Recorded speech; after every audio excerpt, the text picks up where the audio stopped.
जय माता दी। आइए सुनते हैं दुर्गा सप्तशती का 10वां एवं 11वां अध्याय। महर्षि मेधा ने कहा, हे राजन, अपने प्यारे भाई को मरा हुआ तथा सेना को नष्ट हुई देखकर क्रोध में भरकर दैत्यराज सुम कहने लगा, दुष्ट दुर्गे, तू अहंकार से गर्व मत कर, क्योंकि तू दूसरों के बल पर लड़ रही है। देवी ने कहा, हे दुष्ट, देख, मैं तो अकेली ही हूँ। इस संसार में मेरे सिवा दूसरा कौन है? यह सब मेरी शक्तियाँ हैं। देख, यह सब की सब मुझ में प्रविष्ट हो रही हैं। इसके पश्चात ब्रह्माणी आदि सब देवियां उस देवी के शरीर में लीन हो गई और देवी अकेली रह गई। तब देवी ने कहा, मैं अपनी ऐश्वर्य शक्ति से अनेक रूपों में यहाँ उपस्थित हुई थी। उन सब रूपों को मैंने समेट लिया है। अब अकेली ही यहाँ खड़ी हूँ, तुम भी यहीं ठहरो। महर्षि मेधा ने कहा। तब देवताओं तथा राक्षसों के देखते देखते देवी तथा शुंभ में भयंकर युद्ध होने लगा। अंबिका देवी ने सैकड़ों अस्त्र शस्त्र छोड़े। उधर दैत्यराज ने भी भयंकर अस्त्रों का प्रहार आरंभ कर दिया। देवी के छोड़े हुए सैकड़ों अस्त्रों को दैत्य ने अपने अस्त्रों द्वारा काट डाला। इसी प्रकार शुंभ ने जो अस्त्र छोड़े, उनको देवी ने अपने भयंकर हुंकार के द्वारा ही काट डाला। दैत्यराज ने जब सैकड़ों बार छोड़कर देवी को ढक दिया तो क्रोध में भरकर देवी ने अपने बाणों से उसका धनुष नष्ट कर डाला। धनुष कट जाने पर दैतेंद्र ने शक्ति चलाई, लेकिन देवी ने उसे भी काट कर फेंक दिया। फिर दैतेंद्र चमकती हुई ढाल लेकर देवी की ओर दौड़ा, किंतु जब वह देवी के समीप पहुंचा तो देवी ने अपने तीक्ष्ण बाणों से उसकी चमकने वाली ढाल को भी काट डाला। फिर दैतेंद्र का घोड़ा मर गया, रथ टूट गया, सारथी मारा गया। तब वह भयंकर मुद्दर लेकर देवी पर आक्रमण करने के लिए चला, किंतु देवी ने अपने तीक्ष्ण बाणों से उसके मुद्दर को भी काट दिया। इस पर दैत्य ने क्रोध में भरकर देवी की छाती में बड़े जोर से एक मुक्का मारा। दैत्य ने जब देवी को मुक्का मारा तो देवी ने भी उसकी छाती में जोर से एक थप्पड़ मारा। थप्पड़ खाकर पहले तो दैत्य पृथ्वी पर गिर पड़ा, किंतु तुरंत ही वह उठ खड़ा हुआ। फिर वह देवी को पकड़कर आकाश की ओर उछला और वहां जाकर दोनों में युद्ध होने लगा। वह युद्ध ऋषियों और देवताओं को आश्चर्य में डालने वाला था।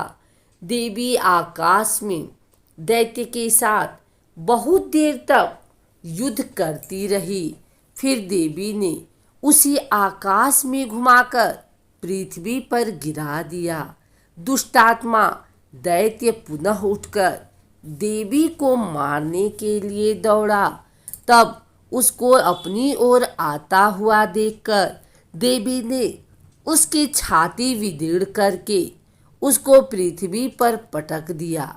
देवी के त्रिशूल से घायल होने पर उस दैत्य के प्राण पखेरु उड़ गए और उसके मरने पर समुद्र, द्वीप, पर्वत और पृथ्वी सब कांपने लग गए।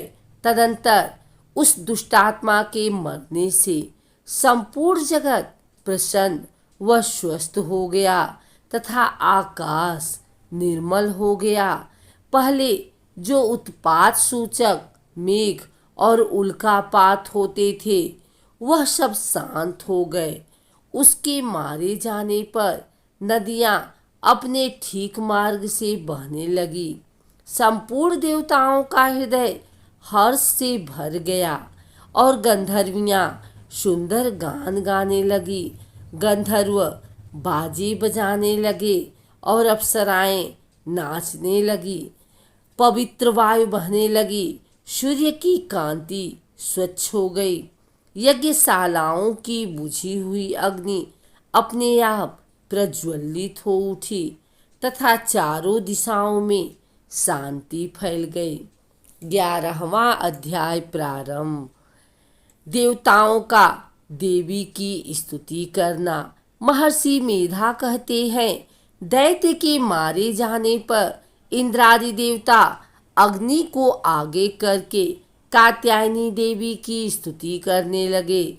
उस समय अभीष्ट की प्राप्ति के कारण उनके मुख खिले हुए थे।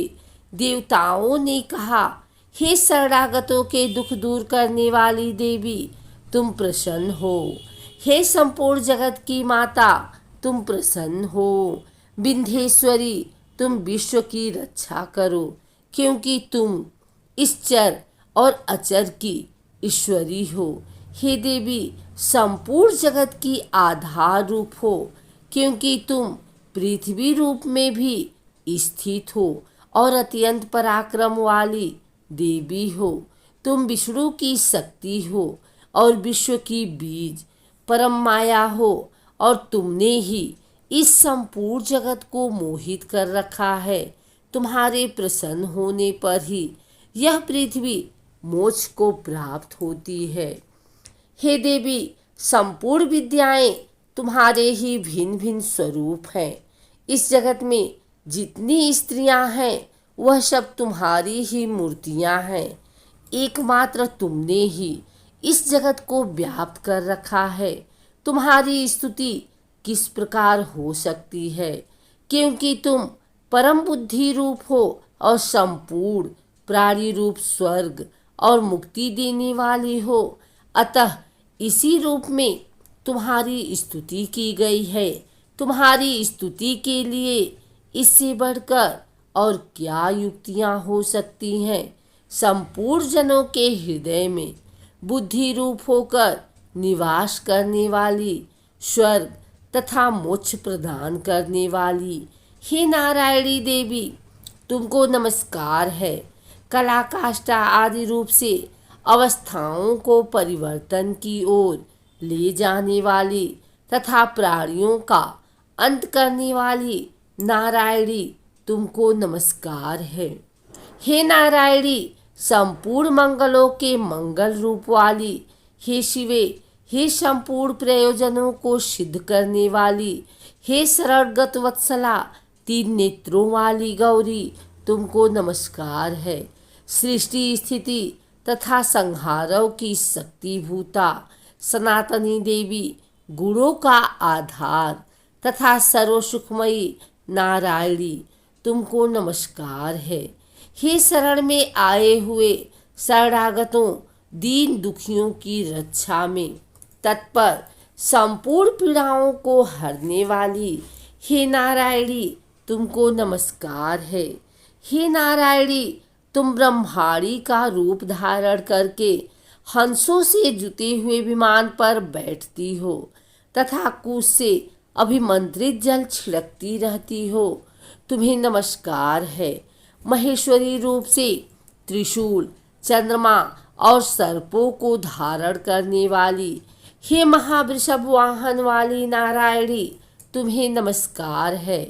मोरों तथा मुकुटों से घिरी रहने वाली, महाशक्ति को धारण करने वाली, हे कौमारी रूपधारिणी निष्पाप नारायणी, तुम्हें नमस्कार है।